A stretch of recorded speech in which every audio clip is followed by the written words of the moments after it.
Well, I think the whole story about a boy who, just basically is devoted to this horse, and a horse that, is required to save the very farm that these people, need to just survive.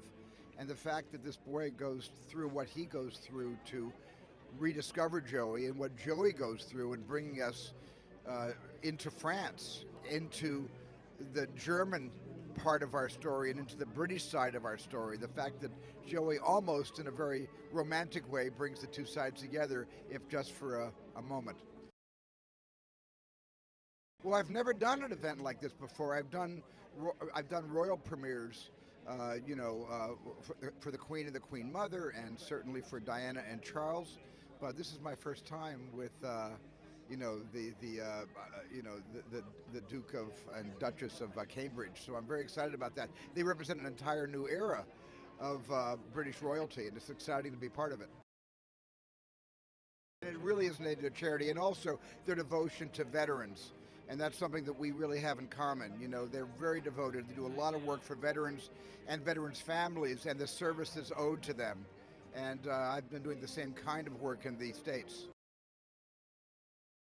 It was more challenging than casting the humans in this movie, because we had to look for horses that could basically be responsive to the characters, to the story, and also to be able to be brave enough to emote their own feelings when they felt like it. But there's a lot of improvisation in War Horse, and a lot of that comes from the horses.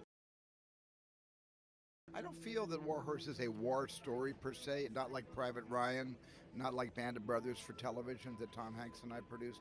It really is a story about connectivity, about the importance of how an animal can bring people together and bring the best out of people. And so I really think that there is a level there's a romantic aspect of this story that we don't often talk about.